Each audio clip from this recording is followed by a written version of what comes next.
welcome to the Think Tent by the Taxpayers Alliance for what I hope promises to be an insightful and important discussion on how we can better support our entrepreneurs, who I think we all know them. They're those individuals who take risks, create jobs and drive innovation in our wider economy. Now, some people may ask, why is the Taxpayers Alliance doing this event? Well, supporting entrepreneurship and safeguarding taxpayers' interests really go hand in hand. A thriving entrepreneurial sector reduces the dependency on the state, grows the tax base, and strengthens public services without burdening future generations further than they already are being burdened. So what can the Conservatives do as they plot their way back to power? Are they going to back wealth creators or appease the pen pushers who stagnate growth in this country? Now, we've got an excellent panel here for you today to discuss this. To my far right, we have Georgiana Bristol, who's the Chief Executive of the Jobs Foundation. We've got Sarah Bull, Member of Parliament for South Northamptonshire since 2024. To my direct left, we have Alice Denby, who's the Opinion and Features Editor at City AM. Lance Foreman, who's owner of H. Foreman and Son, which if you're looking for some salmon, I recommend you go and see him after this panel. And we have Eamon Ives, who's the Research Director of the Entrepreneurs Network. So without much further ado, I'm going to hand it over to Georgiana to get us going. Thank you, Darwin.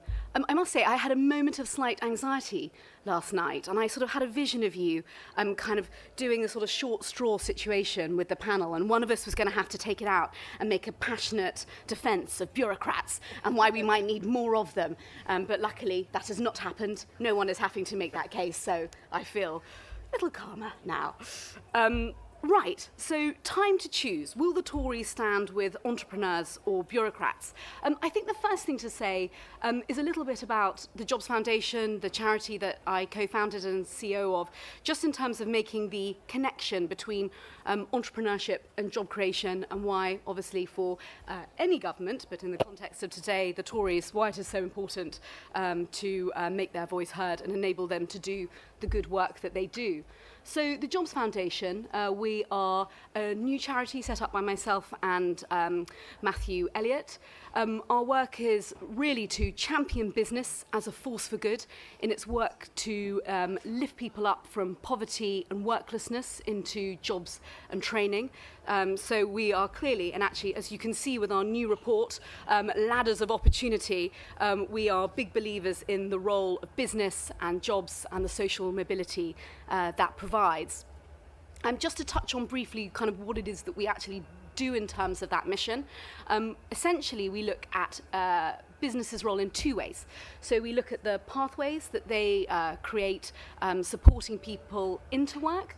But of course, you can have all the many brilliant pathways that businesses do that, large and small, whether it's Pret with their fantastic Rising Stars homelessness scheme, or indeed Mary at the Hair Academy, an SME in Exeter, who has a hairdressing salon, and she cuts homeless people's hair before they go and have interviews. So we recognise the breadth and size of business in terms of how they support people into work.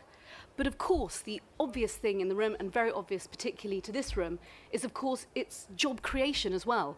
You can have all those pathways, but if business is not enabled to thrive and create those jobs, then you know what, you've got a serious problem. So just to emphasise, the Jobs Foundation is a charity, cross-party, that's what we do and look at. I think the next most important thing to say to sort of contextualise this issue is, of course, we have now over 9 million people in this country who are economically inactive, and nearly 1 million of those are NEETs, 18 to 24-year-olds who are not in education, employment or training. A particularly worrying group, I may add, when a lot of the data suggests that if you haven't had any engagement with work by the time you're 24, your odds of working ever in your lifetime are dramatically reduced. So it is a hugely important issue to get people into work, and if it isn't fixed, it has an incredibly depressing kind of ripple off the back of it for society. So, you know what, we need to get those people into work. Of course, we are, I think, at the moment in a fairly depressing situation kind of around those numbers. We have a benefit system where really you are more motivated often to be given benefits than you are to work. Actually, Fraser Nelson had a fantastic documentary on this recently, talking to people in the benefit system and actually how difficult it is to get out of the benefit system, even if you do want to work. So something has gone extremely wrong there. You've got job centres where people don't go to job centres to get a job anymore, and I appreciate our government is talking about trying to change that as part of its Get Britain Working. But at the moment, a job centre is somewhere where you go to get a handout, and that seems to me, on the face of it, extraordinary. And we actually, at the Jobs Foundation, we have a business council of now nearly 1,300 business leaders, and many of them have said to us, we went to our job centre to try and get people, to come and work with us, but they weren't able to help. They didn't have anyone, which is, something's, as I said, not great in that respect. And I think a last sort of point in terms of the sort of general worklessness crisis that we have in this country, that somehow kind of mental health has got muddied and warped in a kind of anti-jobs and business rhetoric, live for the weekend, don't work, it's probably not good for you. I massively push back against that. I think work offers you structure and community and potential and opportunity. So we have to also address this kind of negativity around business and how people see work, and they see it as something that's really the biggest kind of poverty busting tool that we have at our disposal, and we should use it more.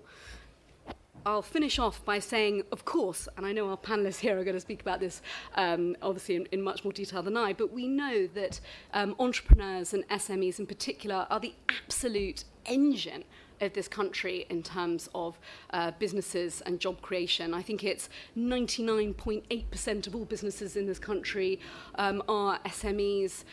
They account for 60% of our employment. And yet somehow the Tories have gone from naturally the party of business to being, I suppose, the famous quote that Boris said, which was, F business. I can't say rude words. I have small children, but I know a lot of people say he was misquoted and all the rest of it, but I think that's stuck because actually SMEs really haven't been supported. They're stuck under reams of bureaucracy. They're in a kind of survival mode. They aren't able to take people on also now with national insurance and rises and minimum wage, and of course we've got the employment rights bill that's coming down the track too. So all in all, we need business to be set free, to thrive, to lift people up, and if the Tories don't get that, then they're going to have a big problem. Thank you very much, Georgiana. Sarah. Thank you very much. And so it's interesting, when I was speaking to a local business on Friday, I mentioned that I was be coming on this panel, and I said, the question is, will the Tories stand with entrepreneurs or bureaucrats? And they said, I can't believe that is even a question that needs to be asked. So I was like, well, yes, absolutely. So we've got to have a shift about how we are approaching it, because as you were saying, Georgiana, businesses, SMEs are the absolute crux and the drivers of growth within this country. And I was just looking at it because, you look at it, what is the definition of an entrepreneur? It is an individual who identifies an opportunity and then takes huge risks, both financially and personally, on the hope of making a profit. And it is that risk which is the thing we ask so much of them, and they throw everything at it, and we've really got to make sure we have an environment which flourishes. Now, by contrast, bureaucrat, a noun, it's an official in government, a department, in particular one perceived as, and I like, as being concerned with procedural correctness, but at the expense of people's needs. That's essentially where it gets to. Now, look, I was a lawyer before this, so I am all for procedural correctness, don't get me wrong, but the problem is that with these two terms, they sit at the opposite ends of the spectrum. You have the risk taker in the entrepreneur, you have the risk averse with the bureaucrat, you have the using their own money and then versus taxpayers' money. And I think these two don't sit well together, and we've really got to be favouring our entrepreneurs. And I say that because I've got type 1 diabetes. I was only diagnosed 4 years ago, but I am living proof. My lifestyle now has benefited so much because of those entrepreneurs who saw the advantages of tech and how we can use that. So I have a pump which talks with a sensor, and it's all controlled by my phone. And you take back 50 years ago, I would have had to, with type 1, had to have had nurses coming to me, and I wouldn't have been able to be free to live my life. Whereas now I can live completely normally in every other way. So I'm so grateful to our entrepreneurs for allowing us these opportunities, and we've got to be able to help them with this.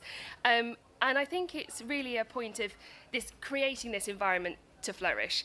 As Georgiana has said, the problem is at the moment, with the Labour government, it's a little bit like Rachel Reeves has taken the seedling that was coming back, the economy was starting to recover as we left, and then she's poured concrete around it, and she's just wondering why it isn't going to grow. And we really need to get the government to actually start to listen. And as you were saying, with the Employment Rights Bill, there's 40 workplace regulations that are coming in. They are absolutely drowning the ability of our businesses. On the one hand, they want the growth, and then the other hand, they're stifling. The same with national insurance employers. The employers' contributions. It is really stifling. I think it's shocking. They were saying that in the beauty and hair industry, there will be no new apprentice starts in 2027 on the basis of this. We are killing off generations in the future. It's the same with electricians. It's the same with all small and medium trades. What are we doing? This is ridiculous. And it's absolutely insanity. And the same with benefits. It's a very valid point you're saying about the fact that we are tied into the welfare state. I truly believe it's the phrase that we often hear. It says, give a man a fish and he'll eat for a day. Teach a man to fish and he'll eat for his lifetime. And that's the thing with the welfare state. Labour are very much caught in this, that they have to keep giving that fish. No, teach. Let's create the environment that we can grow from. So we'll see. But I think, we also are going to have a cultural shift. We've got to. Wealth, business, profits, these are not dirty words. These are essential drivers. And we need to be very honest and upfront with that and actually reclaim a better narrative around it. It's not a dirty word to be aspirational. It is absolutely vital. And I think you'll see it later on today. Andrew Griffith, our business secretary, is going to make an announcement where we are going to try and we're suggesting measures to help, including making it easier to open a bank account if you are self-employed, because it is a nightmare. I all for know your clients and making sure you check, but it can stifle business. The same, we're going to have a look at rating our interactions with HMRC, and my goodness, I'm sure we've all had battles with HMRC in this room. And then also about inspiring this new generation of entrepreneurs. So there will be a young enterprise scheme that we're talking about. So that's the thing, we've got to be able to harness this for the future.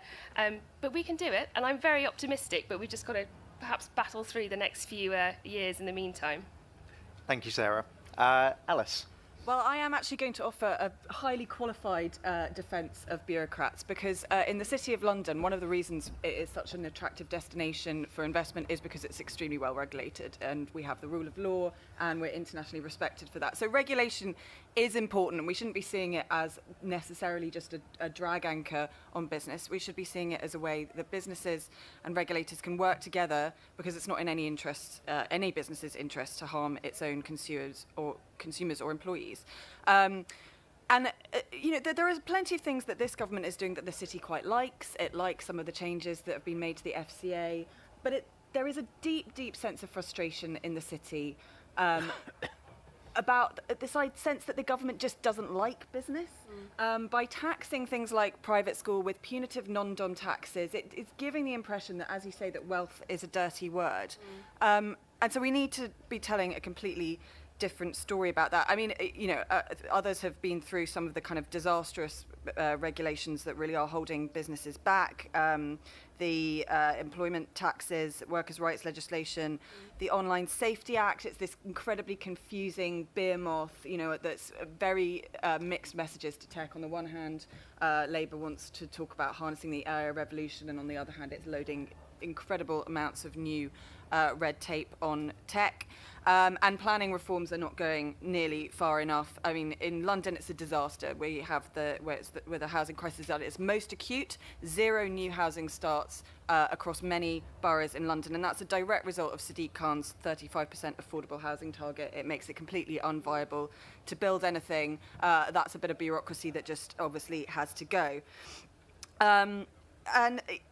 So I think it's about getting the balance right, and I think there is a real opportunity for Conservatives here, because Reform are all over the place on the economy. They don't know what they're doing. Labour have been an absolute disaster for growth. They've proved that the only thing they know how to do is tax.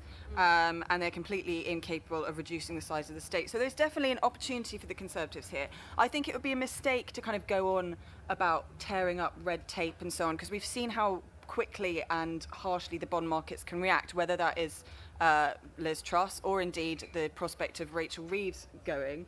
She's kind of baked in a moron premium, they call it in the city, because they think that she's at least the best they've got. So I think the Conservatives just need to, I mean, we know what bits of legislation are bad for business. I think it's about sending that message of being the party of business again, sounding like you like risk takers, wealth creators, people who build something in this country. That's what businesses want to hear. Well, on the topic of what businesses want to hear, we're going to listen to an entrepreneur himself next, Lance. Well, thank you, Darwin. You did say that businessmen like to take risks. I thought I'd start off with a joke, actually, about you don't get many jokes about compliance, but here's a fun one. So Keir Starmer walks into a bank to cash a cheque, but he doesn't have any ID with him. So the cashier says to him, can I see your ID? And he says, look, terribly sorry, but didn't bring any with. I am Keir Starmer, the Prime Minister. I sort of thought you'd know who I was. And she says, well, I'm terribly sorry, sir, but, we do have regulations here at the bank and we do need to see your ID. He said, but I'm the Prime Minister. If you ask anyone in this bank, staff, customers, everybody will know who I am. She says, look, I know who you are, sir, but we have rules. There are fraudsters nowadays and we have rules that we have to comply with. He says, listen, just please cash my cheque. She says, sir, I have an idea. A few weeks ago, Rory McIlroy came into the bank and he wanted to cash a cheque and he didn't have any ID. So we asked him if there was something that he could do that would identify who he was. So he fortunately had a putter with him and a golf ball, and he took the golf ball and the putter and he putted it round the bank and it landed up here in this cup. And everybody knew it was Rory McIlroy. And a week ago, you wouldn't believe it, but Ed Sheeran walked into the bank and he wanted to cash a cheque and he didn't have any ID. And we said to him, is there something you can do to show us who you are? He stood there and he sang the most amazing song. Everyone knew immediately it was Ed Sheeran. So she said, sir, Mr. Starmer, is there something you can do to demonstrate who you are? And he stood there for a while, and after 15 seconds, he said, listen, I just don't have a clue. I don't know what to do. I'm completely, at a loss. She said, perfect, sir. What notes would you like?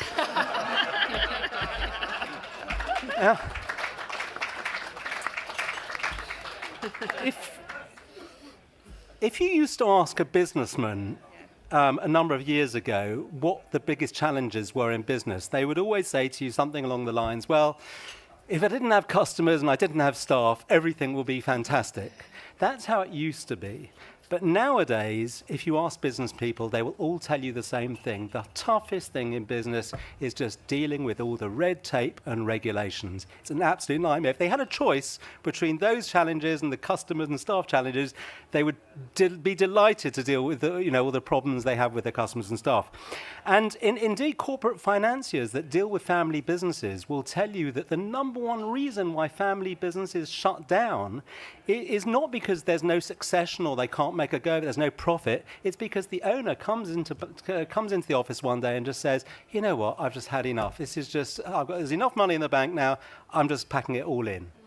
And it just shouldn't be like this. And it's not just existing businesses. This is why new businesses don't start up. It's a nightmare. I've tried to start new businesses myself. When you think about all the hell you have to go through, and not only the cost, but all the form filling, and it's just really, really challenging. It's very off-putting for business.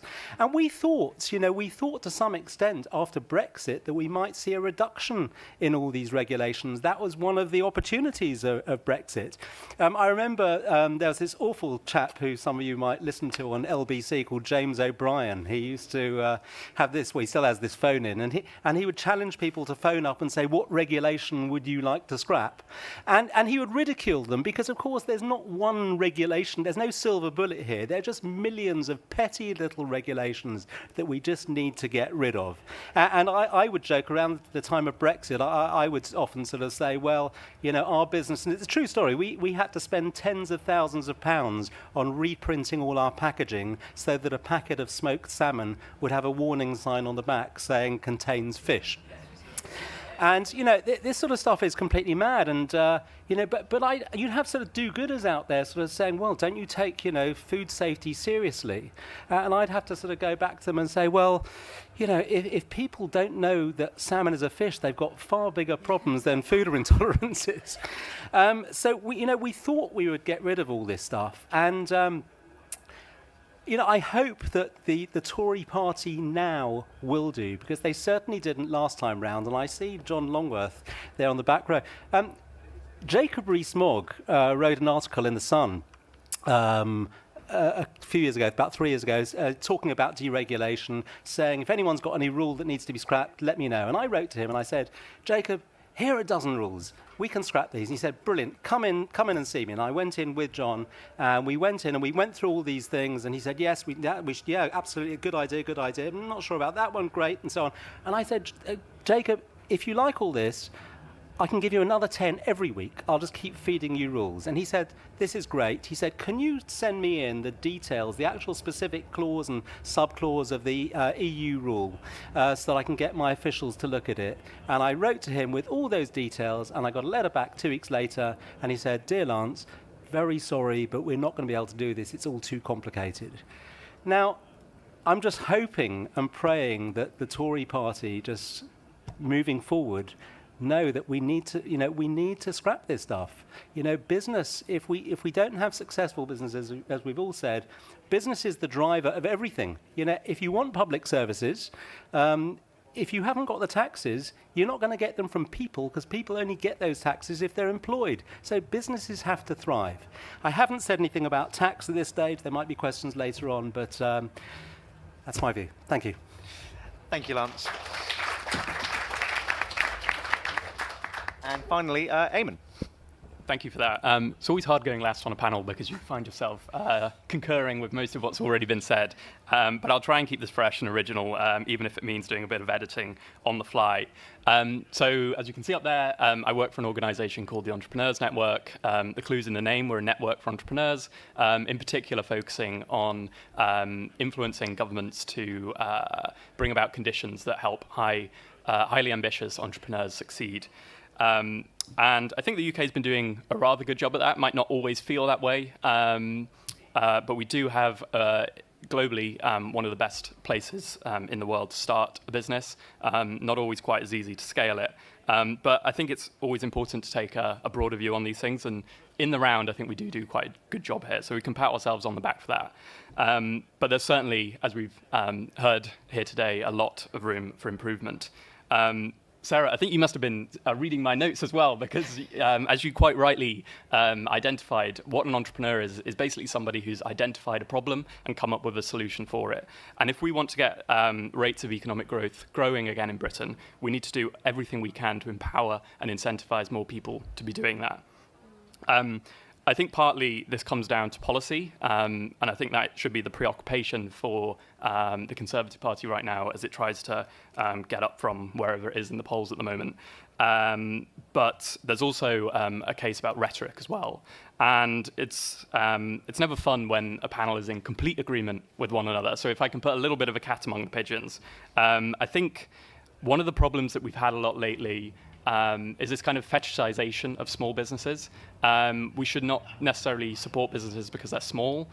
Some businesses are small, but ideally we want those businesses to be big. We want them to be growing, because it's those sorts of businesses that actually deliver growth in an economy, not the kind of businesses that plod along for 50 years, never really doing anything much. Certainly there is a role for them in an economy, but I think they receive a disproportionate amount of focus from governments, whether that's in rhetoric or whether it's in policy. And I think we actually need to grapple with that fact and sort of stop piddling away money on businesses that are not necessarily going to do anything in the economy, anything of real significance, that is.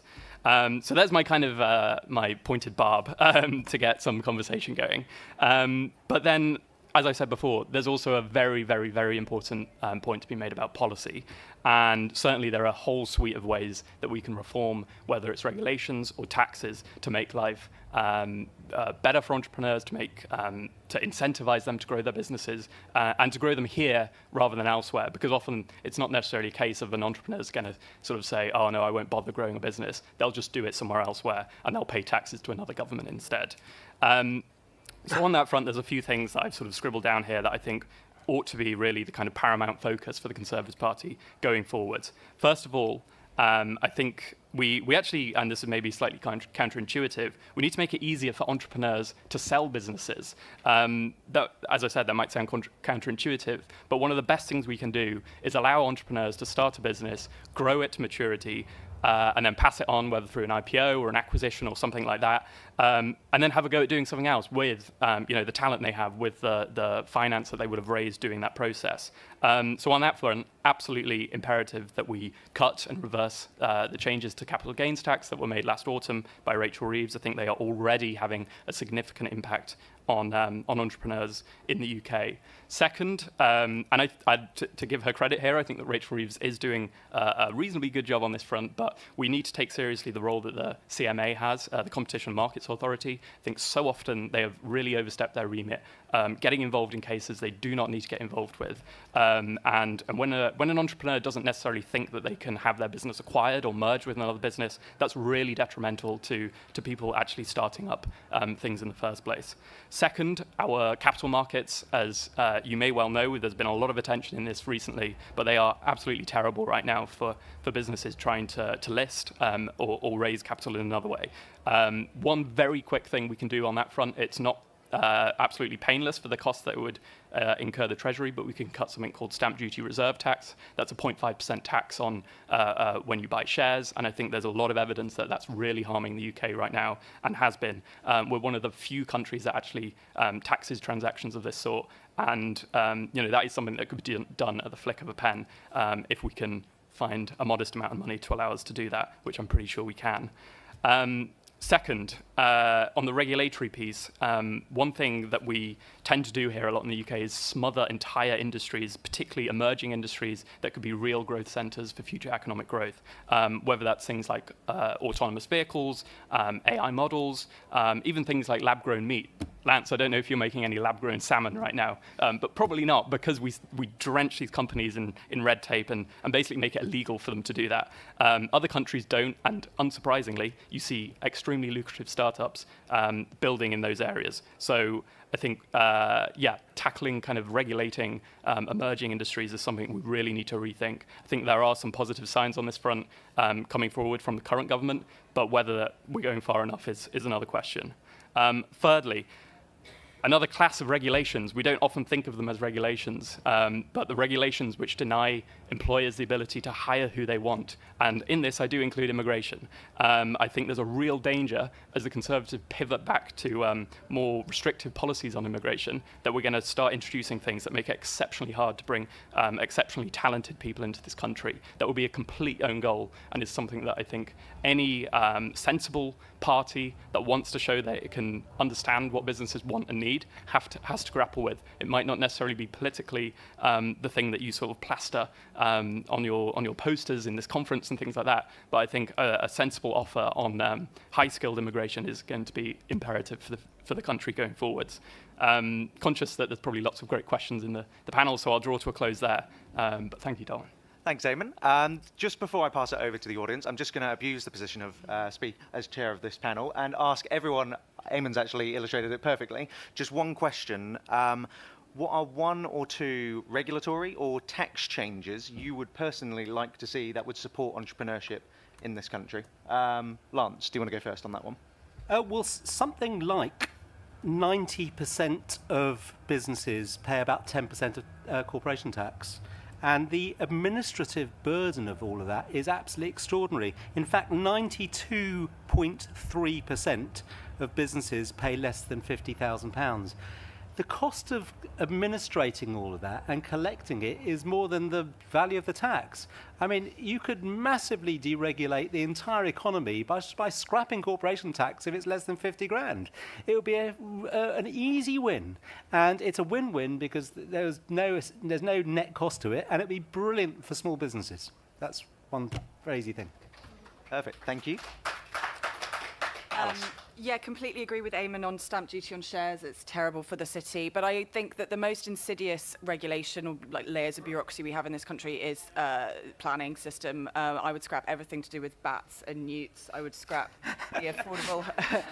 I would scrap the affordable housing. You speak to a housing developer. They say I would build more affordable houses if we scrapped this 35% target, because it just makes it unviable. You can't sell them. You can't turn a profit. If they were able to turn a profit, they would build more houses.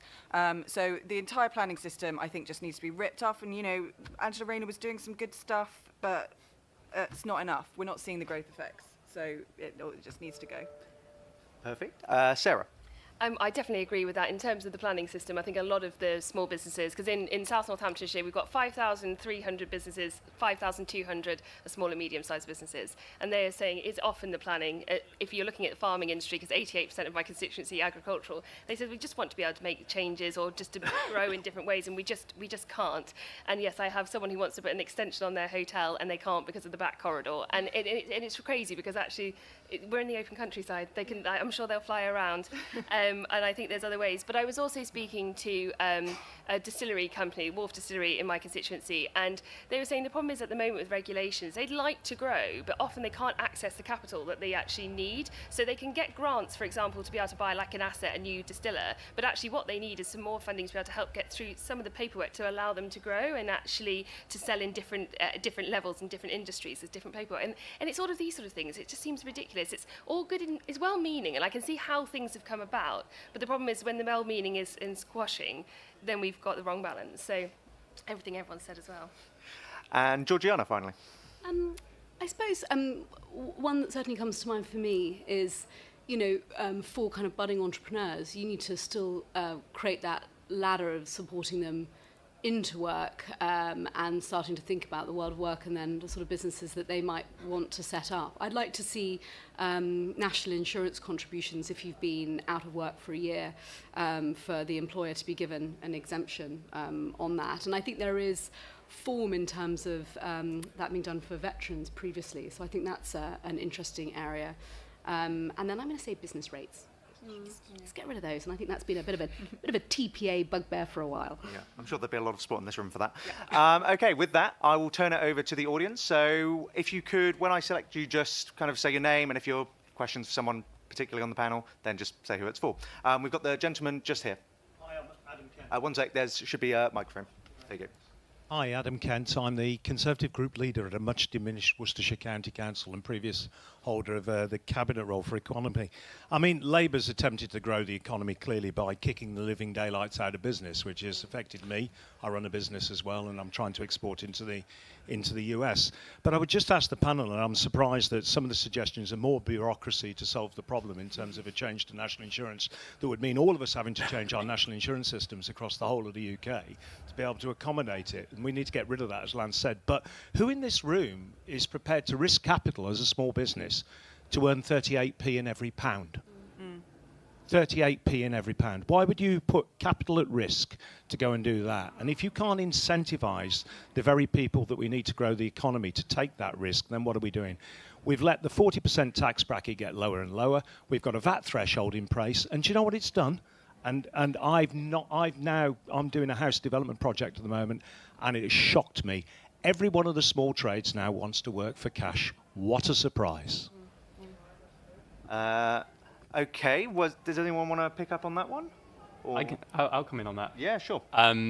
Potentially to challenge it a little bit, but I think, as I was sort of saying about earlier about sort of fetishizing small businesses, sometimes there is a very good role to want to kind of exempt certain businesses from taxes, but generally in a sound tax system, you want it to apply fairly and neutrally across the economy. One of the problems with VAT thresholds is that basically a lot of businesses bunch underneath them. There's so much economic evidence out there, we kind of know that as a fact of nature right now. Because And that's people restricting their own output because they don't want to breach that threshold. Rather than actually raising the threshold, I think we should cut it significantly. And you'd probably have to do this with compensating measures as well. But you don't necessarily want these arbitrary thresholds that keep businesses underneath them. You want a tax system that applies fairly across the economy in a very neutral way. So I would actually kind of challenge you on that and go the other way. And I think this also kind of applies to other things like NICs, like special rates of NICs for different businesses or business rates and things like that. I think generally the more we kind of create these particular classes or thresholds for certain types of businesses, that's where the problems really start to gum up the economy. So yeah, I don't know if you were implying that you wanted a higher one or a lower threshold. I'm sure this government's probably listening. Georgiana, you wanted to come in, I think. I was just going to make a more general point, but something that I hear a lot at the Jobs Foundation when talking to different business leaders. But I think the other issue is just trying to get a clear sense from government about what it is they're actually going to do, and having a bit of certainty and a bit of confidence that there are some sunny uplands there and a bit of injection of confidence. And of course, as we're seeing with our very late budget this year, you know, we've got another autumn again where everyone's just kind of frozen and waiting to see what kind of pain is coming their way. And as you know, much as what you do or don't change, actually giving business just that certainty and clear pathway is also essential. Sarah. No, I was just going to come back on the point about the VAT as well, because I am noticing it again in my constituency. It goes back to the beauty industry, but they were saying, yeah, everyone wants to pay cash because they're just saying it keeps you under the threshold. Those who have grown and are legitimately trying to earn just said it's just completely it's pulling the rug from under our feet. And I think that is something that we do need to address. And I've got a young nephew actually who's just started a business, and he's hit this threshold, and he just said it's just impossible. And that's the point at which we're stifling. And I think we do have to. I don't think, also, a lot of people, if you suddenly think, oh, this is cheaper to get my nails done here than there, then you would, in this environment, I understand why people would do it, but then they don't realise the knock-on impact that they are having wider than that. But I totally agree with you, is that this whole long-term planning, the ability for all businesses, it is needed, and it is just certainly not there at the moment. So we're going to have to keep trying to pressurise the government in this area. Yeah, sure. One thing what I hear when I talk to people in the city is that it's not the kind of headline tax levels, though it is high. It's particular taxes like stamp duty and NICs and so on that are making us uncompetitive. You know, headline rates a big business can absorb, but it's the way that they distort the economy that frustrates people the most. You asked, you asked why businesses would want to pay 38p in the pound, and you know the ones that are in business or whatever, but the existing businesses just do what they have to do. But I think there's a big problem with young entrepreneurs. I don't think they even have this vision of how a business is going to be. For them, success is raising the funds to get the business going. They don't think past that point. They all celebrate, we've raised the funds, it's fantastic. That's just the start of it. They don't really think past that point. And I heard, Eamon mentioned, talks about we need to make it easier for, businesses to, they set up and get going and sell very quickly. I don't think there's real, great value in that. I think building long-term value and, sustainable businesses is what we need here. Not just somebody coming up with an idea, selling it on 2 minutes later to somebody else. Where's the real value in that? That doesn't create long-term employment. Eamon will know about this, but there's something that people call the valley of death in Britain, which is that you can start up a company quite easily, but to scale, you then enter. It's very, very difficult to do, and it's partly because it's really difficult to raise capital. But yeah, it's too difficult to grow your business long term in this country. Let's head out to the audience for another question. Yes, Shimian, just the lady here in the green. Thank you very much. So, Alice, I completely get your point about the importance of our great British legal system and how that's an attraction. However, I'm not so keen on the regulations and compliance system that we have, and I think that, I remember in the 80s whenever I started at Prudential, and we had 4 compliance officers for the whole of Prudential's investment management business.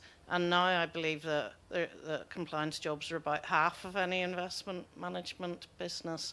But compliance goes everywhere, from what Lance was saying about opening a bank account, building regulations, etc., etc.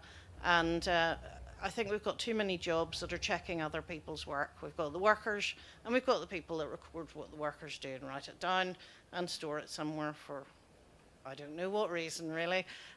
So what are your thoughts on how we can reduce compliance-type jobs and get more people that work on growth? Alice, what are your people in the city saying to you about this? Well, so the government has told the regulators, the FCA, to regulate for growth, which is a kind of contradiction in terms, isn't it? Right, the job of regulators is to control risk, not to grow the economy. I mean, I think you're right. Of course, you're right. It's very frustrating that businesses have to spend so much time on compliance. I do think you need to have a rules-based system, and you do need to have some level of consumer protections. But of course, there's way more that could be done to reduce those burdens on businesses. And I think, to be fair to the regulators, they are just as keen to do so, but what they really want is air cover from the government about risk appetite. They want the government to say this should be a country where you can take risks, and sometimes you'll fail. But it's about that narrative, I think, as well as practical things that you could do. Absolutely. Sarah, I think you wanted to come in, and then we'll go to you, Lance, next. Yes, as I said, I'm always keen on sort of rules. Basically, as a lawyer, I see the balance, and we do have one of the finest legal systems in the world. But I do still feel there are far too many regulations. It really is. It seems to be every time there's a problem, we always try to bring someone else in, and we bring another rule, rather than actually really analysing how can we actually cut through this without another body. And it's always that. And even when it comes to climate change, I was a commercial property lawyer beforehand, and all the incentives. It's good to try and make sure we're making properties more sustainable, perhaps, but essentially it's greenwashing. There's numerous times when they've said, right, we've installed a cycle rack here for anyone to cycle. It's an industrial estate in the middle of nowhere that you'd never cycle to in a million years, but you've ticked the box as far as the finance and the loans are concerned, but you've not actually made any difference. And it's just that it's sort of these clashing and all these different levels I'm not happy with. And I also sometimes think, I look back to deeds when you look back to the 1900s when you were selling a property, the land would sell 2-3 pages. In any property document now, it's hundreds of pages. It's so complicated, and I sort of just think, they did it very well, very lean and efficiently years back. Why have we got to this stage? And I do think we need to streamline. And even on a practical level, for example, for me, there's an accident. There's a particular roundabout in my local area they've identified 9 problems, 9 accidents. They need to solve it. So I said, right. So what happens? They said, right. Well, we're going to do a report into those accidents. I said, when's that due? They said next April. I said, great. Now what? They said, well, then it might take 2 to 3 years for us to actually put in place some program, because we've got to get consistency across the country, and we've got to think about this, and this department needs to do this and this. And I'm like, this is ridiculous. Like, just streamline. We know what the problem is. We can fix it. And I said, can I put some signs up just to warn people ahead of this accident? No, you might cause another accident. I was like, oh, come on. Let's start trusting people to be individuals who are quite capable of making good decisions. But we've just got to stop. If there's a problem, we don't need another person. Probably need to take away a few. That's my view. Lance. Yeah, I think there are 2 issues in particular. One, I think the compliance industry has become a racket. We know from our own just personal experience, we have clients saying, we need to send around a food auditor to come and audit your place. We're going to be charging you £1,000. If you don't like it, you can't supply us anymore. So we're obligated. And then when the auditor's there, we sort of say, oh, we have to, of course, audit our suppliers. We're looking for an auditor. How much do you charge? £500. So the client's making a profit out of the audit. And this whole thing is a sort of self-sustaining racket. So I think that is a problem that needs to be dealt with. But I think on a grander scale, one of the big problems is that we can't, regulators have got so involved in the detail, they can't see the wood for the trees. Great example is the pensions regulator when Liz Truss was in office. They were so focused on pensions having to abide by climate change rules that they missed that our pensions industry had more LDIs, liability-driven investments, than any other country on the planet, and it basically totally destroyed our markets and brought down Liz Truss. So it's just gone, there's just too much compliance too much regulation. We need a mindset, and we need to do something. We've got to change the mindset. I don't know how we do that. Eamon. Yeah. Just quickly coming on in that point, because I was turning my guns a little bit on small business earlier, so I'll turn them on big business now. A great deal of the regulatory kind of compliance landscape that we have now is completely driven by basically rent seeking from large companies because they know they can comply with a lot of this stuff. Whereas a small business, because you've got fewer people, you can share that compliance burden across fewer people. They can't do that. So it's a tool very often for these large companies to kind of pull up the drawbridge to any new market entrants who would compete away their profit lines. So I think that's something that actually, if any Conservative candidates in the audience really need to kind of wrap their head around. It's that very often kind of businesses come out and say, "Oh, we're perfectly happy to do all this stuff." I'd say treat that with a degree of skepticism. Georgiana, I think you wanted to have a word on this as well. Just a very last thing. I worry also that the sort of the kind of regulation, particularly sort of post-financial crash, but there is definitely a sense that business is bad and it will behave badly unless it is told how to behave. And I think that's that is something underneath that needs to be corrected as well. Yeah. But can I very quickly add on that? I mean, it's very difficult for businesses to behave badly now because social media will kill you in seconds. Yes. That is a sort of regulatory. It obviously not controlled, but it's the social market controls it. Yeah. I do. There's also some DEI stuff that needs to be looked at. I mean, why do you have to have 40% female board for a listed company? Is that really the best way to have the best talent? I don't think so. Yeah. Let's go to the side again for another question. The gentleman in the blue suit, just here.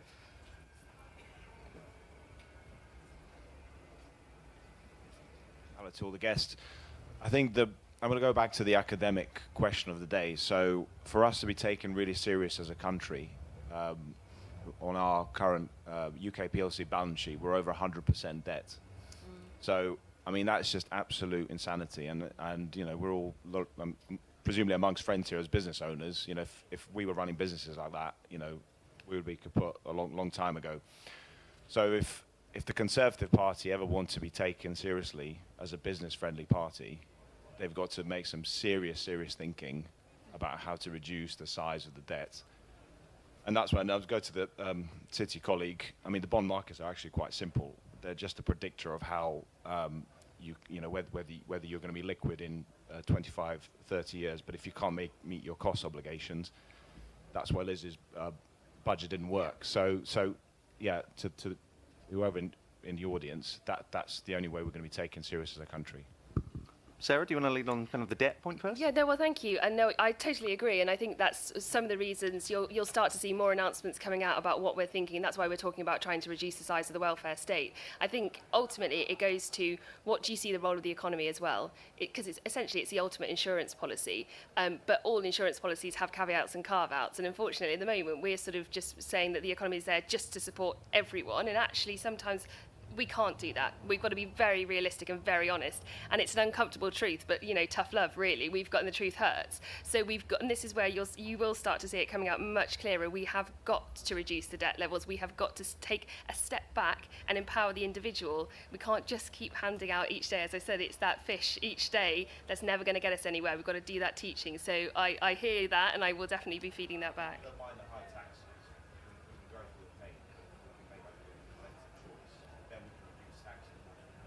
Absolutely, yeah, no, I understand. Yeah. Let's go back over to this side of the room. We've got a lady here at the front. Thank you. My question is to Lance in the first instance, and then the rest of the panel. I was very privileged to come to your factory, and I've read your book about 2012 and just the horrors and the challenges that were thrown at you. So all power, but a lot of destruction of local businesses that were seen to be unimportant. And as the focus is now moving to the farmer's tax, it seems to have been lost that the family business, the longevity, is also sort of being thrown under the bus. I'm a business owner, I'm a local councillor in Enfield. So just what measures are you putting in place for future planning with the government that just seems to be hell-bent on destruction? And to the panel, thank you. That's a really good point. I mean, there's been a lot of talk in the Conservative Party about scrapping the agricultural property relief, the farm tax, and not enough talk about business property relief, which Rachel Reeves scrapped. If you Google why was business property relief introduced in the 1970s? The reason it was introduced was because when the owner of a business died, the next generation would have to pay tax on the value of the business, and they couldn't afford to pay it without scrapping the business. It was a disaster, which is why it was introduced, and Rachel Reeves has completely overturned that, and I think the Tories really must drive that home. It's actually bigger. It's much bigger than the agricultural issue, but the farmers obviously, it's very visual, bringing all your tractors into Downing Street and so on. For small businesses, they can't really do that. But I think the Tories really need to make a point of that. It's really important for small businesses.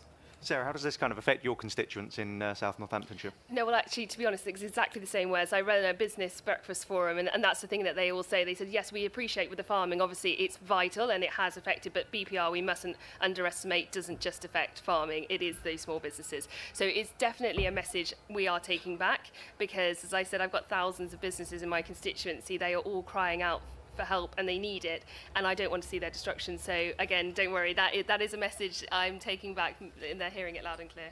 Yeah, I just just expressing the frustration with this Labour government. It feels like that they just don't respect property rights. Like, these taxes are just expropriation, and I think that's what sends the message to businesses, that Labour just doesn't understand them. It doesn't value them, it doesn't appreciate them, and it just sees them as a source of revenue.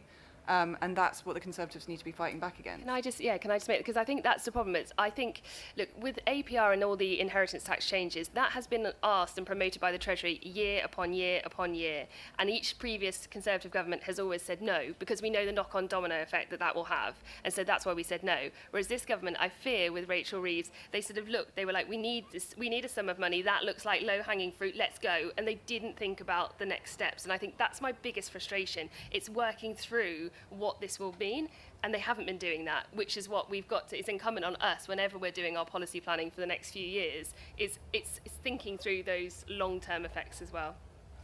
Eamon, for the Entrepreneurs Network, kind of what's your organisation saying on this, seeing as you're the group standing up for entrepreneurs in one sense?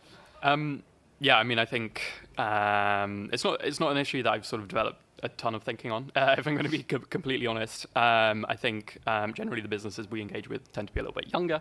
Not to say there aren't any family businesses in there at all, though. So yeah, sorry, I'm not going to necessarily give the most enlightened answer, so I'll probably just skip over that if that's all right. Okay, we'll go to someone on this side. Yes, gentleman here, right at the front. Thank you. Jim, I work for a comms agency that works with a lot of startups and founders. A lot of the panel have talked a lot about tax, obviously the Taxpayers Alliance. Lower taxes would be good. One of the other problems that we find with a lot of the entrepreneurs that we work with is the draw of going to the US, not just because of their capital markets, but because of the prestige. A lot of people, Alice spoke about wealth being a dirty word. What can we do practically to value entrepreneurs and business success a bit more in this country? It seems like, other than the sort of taxation messages we're getting from the current government, a lot of entrepreneurs want to move overseas because they feel that even if they do succeed against all the odds, they won't be viewed positively by the public. Georgiana, take that one first. Sure. I mean, actually, something that quite a lot of our business council members say to us at the Jobs Foundation is that in the States they really value risk, whereas in the UK it's a bit of a dirty word. If you've set up a business and it's failed, in the US that's a great thing. It's an amazing thing that you attempted that, and it doesn't hold you back. And if you're a good entrepreneur, you're probably going to go on and do another business and another business after that. Whereas in the UK, I just think we're really uncomfortable about risk and taking risk, and that's definitely, I would say, a factor there. I mean, just on that point, Georgiana, how do we encourage a more pro-risk business environment in this country then? What could we be doing to support that? Well, I think part of it is plugging brilliant politicians like Sarah and others. I think more into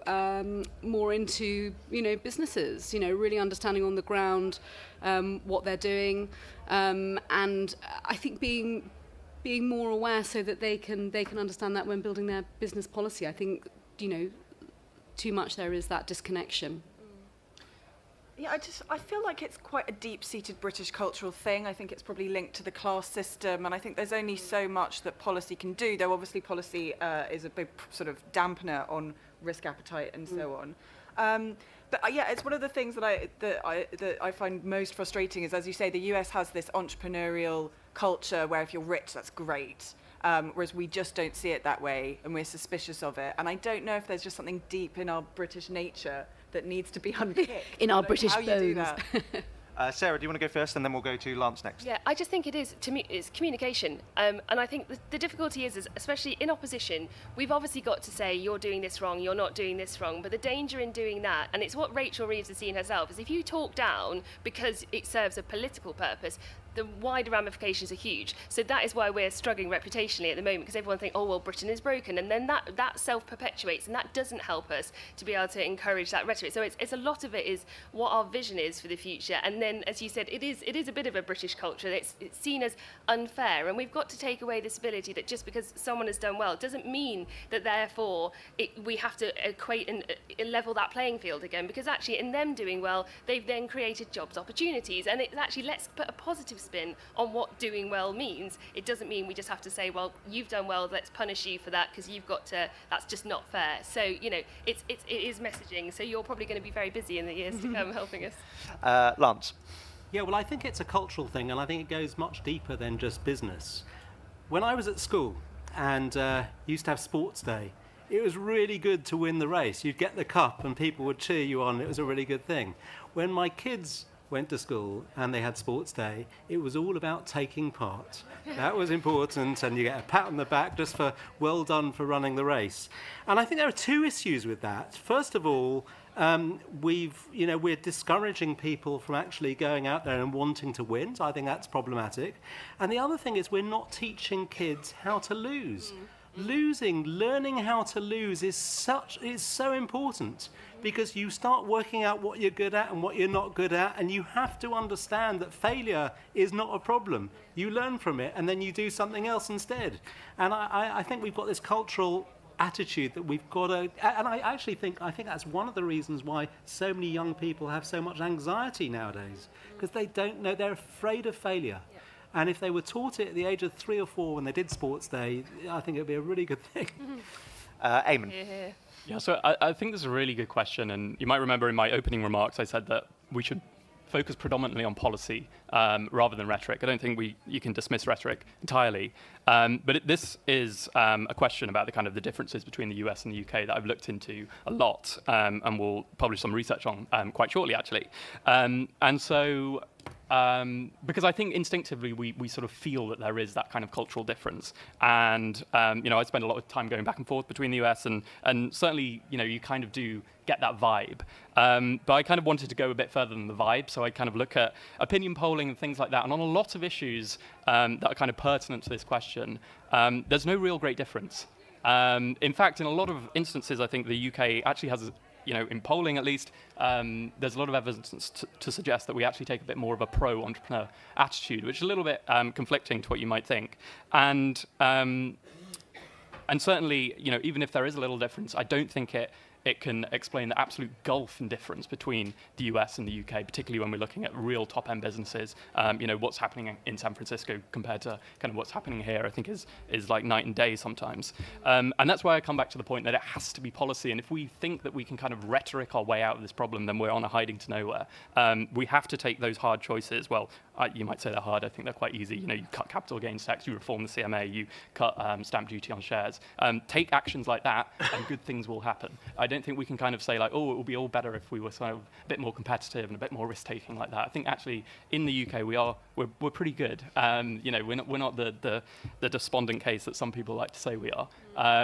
But no, I think it's a really interesting question because certainly it does feel that way. But I'm just not sure it's necessarily backed up by the evidence. Okay, we've got time for one final quick-fire question. We'll go to the gentleman at the back here. Hello, it was just a quick question for Eamon. And as part of your opening statement, you kind of suggested that small businesses get too much attention in terms of support, etc. Can you just clarify what you meant by that? Because as somebody that set up multiple small businesses, some of them failing, some have gone on to do okay, and we employ a couple of hundred people from those small businesses. Mm-hmm. My experience has been there is next to no support when you are starting up a startup business and it's just you and your pals. So I was just interested to see if you could clarify that point of what you actually meant. So I think the tax system biases quite a lot towards small businesses. A lot of regulations bias towards small businesses. I mean, that sort of contradicts something I said earlier. But I think in a lot of instances, there are lax requirements for businesses under 250 people, and sometimes there are good reasons for that because we just don't want them to go through the paperwork that would be net negative on balance. And then, I mean, I was more making a point about the rhetoric. I think it's the easiest thing in the world for an MP to turn up to their kind of local shop and say how brilliant it is. I'd love for more MPs to be going up to the scale, the scaling businesses in the UK that are actually genuinely employing a lot more people, that are genuinely net productivity businesses. That's the kind of world that I'd like to live in. Perfect. Okay. Well, thank you all for coming to this event. I think we're all kind of in agreement on this panel. We'll have to wait to see what happens at the budget in late November. But before we all go, I'd like you to thank the panel in the usual way.